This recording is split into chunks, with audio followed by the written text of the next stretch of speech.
Welcome back, everybody. It's time for some more learning with Little Tweet and Mrs. Hill. It is still Thursday, April 30th, and we're working on day 22 lessons, and we're hopping right into social studies. So in social studies, we've been talking about maps and globes, and we're going to dig a little bit deeper into that. So today we're going to start talking about something called landforms. Before we get started, I'm going to let you know what materials you need. I don't have it in front of me, but you need a blank piece of paper, pencil, and then crayons, and that's it. Just blank piece of paper, pencil, and crayons. That's all you need for social studies today. So why don't you go ahead and pause the video and get your materials, and then we'll get started.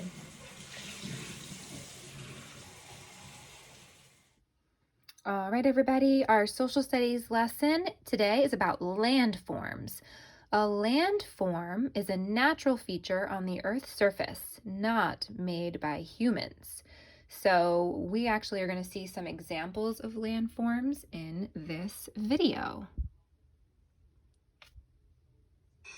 Uh-oh, here we go. The surface of the Earth is covered by land and water.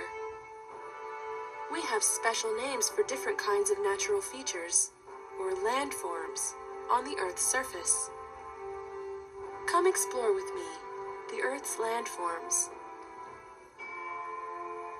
The two largest types of landforms are continents and oceans. Continents are any one of the largest land masses in the world. Traditionally, the Earth is divided into 7 continents. From largest to smallest, they are Asia, Africa, North America, South America, Antarctica, Europe, and Australia. Oceans are large areas of salt water between the continents. Although all of the oceans are connected to each other, making them one big ocean, we divide them into 5 smaller oceans that are separated by their location and the way the water in them moves. These oceans are the Arctic Ocean, the Atlantic Ocean, the Indian Ocean, the Pacific Ocean, and the Southern Ocean. Oceans are huge. Together, the oceans cover about 70% of the Earth.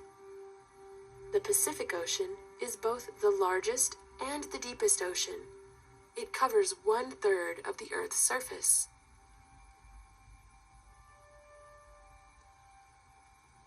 Smaller landforms are created in a variety of ways. Erosion from wind and water can wear down the Earth. Volcanoes and shifting tectonic plates can create new land or change the shape of old land. Let's take a look now at some of the different landforms and bodies of water that cover our planet.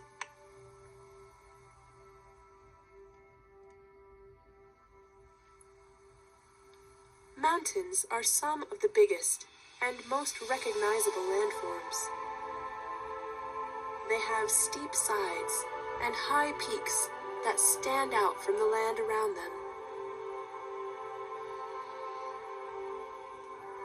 Smaller, less steep landforms are called hills. Mountains are usually formed when rock layers are pushed together from opposite sides, forcing the land up in the middle. The low areas between mountains are called valleys. Mountains may also be formed by volcanic activity, when lava and other materials build up on the surface. But mountains aren't the only landforms that can be made by volcanoes. When lava flows into the sea, it can create brand new land. Sometimes, volcanoes in the ocean create islands.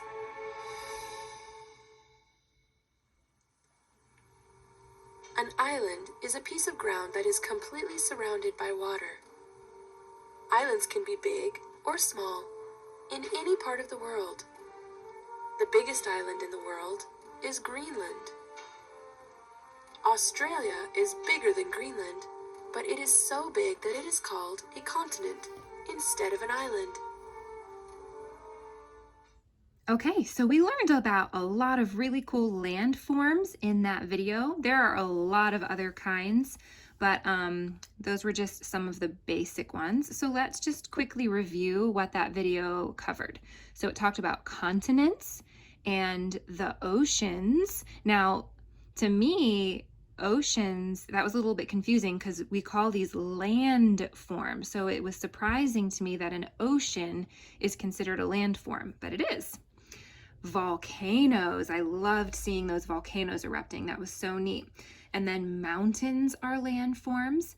Mrs. Hill, is Mrs. Hill a landform? No, it's not talking about Mrs. Hill. It's talking about just hills, like smaller than mountains, but you know, when the ground goes up and down, but not as big as a mountain, that is called a hill. And then an island is a landform. An island is a piece of land that is surrounded on every side by water. Now, a couple other landforms that this video did not discuss are rivers and lakes. Now, again, those are water, so it's kind of confusing to hear that they are landforms, but they are. Now, little tweet.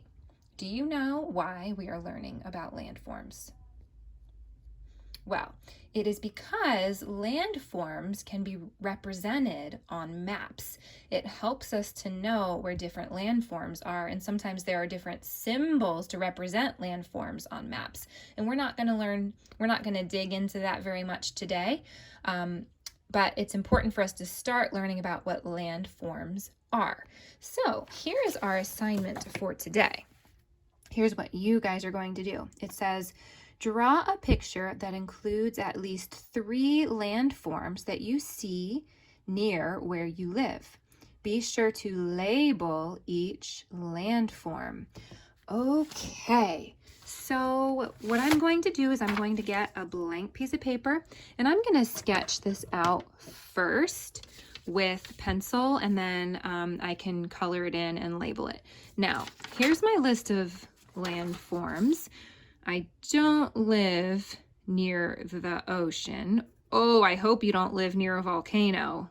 In North Carolina, even though we don't have big mountains right here where we live near Charlotte, there are some mountains close by, definitely. Like, I don't know if you guys have gone hiking at Crowder Mountain, but there definitely are some mountains close by. And then there are a lot of big mountains a little bit further west in North Carolina. So we do live near mountains. Of course, we live near lots of hills. We don't have any big islands right where we are, but we live by a big lake called Lake Norman. And inside the lake, like, there are little tiny islands. I don't know if you guys have ever been out on the lake before, but there are little tiny islands all over the lake. So I'm going to keep that in mind when I decide which 3 landforms I'm going to draw. I think I'm definitely going to draw Lake Norman. Now, Lake Norman is a pretty crazy shape. I don't know its exact shape, but I know it's like very tall and very squiggly, kind of like this. And it has lots of parts that go out. Okay, so here I'm just gonna draw Lake Norman like this. Hopefully that looks kind of like Lake Norman. And I'm going to label it. Now, if I don't know book spelling for the word lake, I could always sound it out, but here I'm giving you guys some book spelling. So I'm going to write lake, lake. Now, I just was talking to you guys about how there are little islands all over the lake too. So I'm going to draw little islands here. The way that I'll color these to make sure that we know those are islands and not like little fish is I would definitely color in my lake blue, because that's usually the color that represents water. And then I would color in my little islands green. Now, island, it's so funny because the word island has the word is at the beginning. It's spelled like and is land. But in the word island, we don't hear that S. It's a little silly. It's a tricky word. So this is how you spell island with book spelling. So I'm going to go ahead and label island, and I'm just going to write that really small next to one of my islands. Now, what else can I include? I can include a hill or a mountain. I think I'll include maybe some mountains like west of the lake. Now, because we definitely have a lot of mountains in western North Carolina, and I actually used to live out in western North Carolina and had some beautiful mountains next to where I lived. Now I think I'm just gonna go like this to represent mountains. Hey, those kind of look like triangles. Whoa. All right, so that's the symbol I'm going to use to represent mountains. Mountains. If I was gonna do a hill, I might do something more like that, not quite as tall and pointy. I might do hills like this. Maybe I'll just go ahead and label that since I drew it, hills. Okay, so your job is just to draw 3 different landforms that you live close to. You can use some of my ideas or you can use some ideas of your own. I definitely would take time to color this in, but I want you guys to have plenty of time to do your work. Now, today, why don't you go ahead and pause the video on this paper so that you can see the book spelling for some of these words. All right, so go ahead and pause the video and draw your pictures. All right, guys, we're done with learning with Little Tweet for today. You guys rock. You're really doing an awesome job.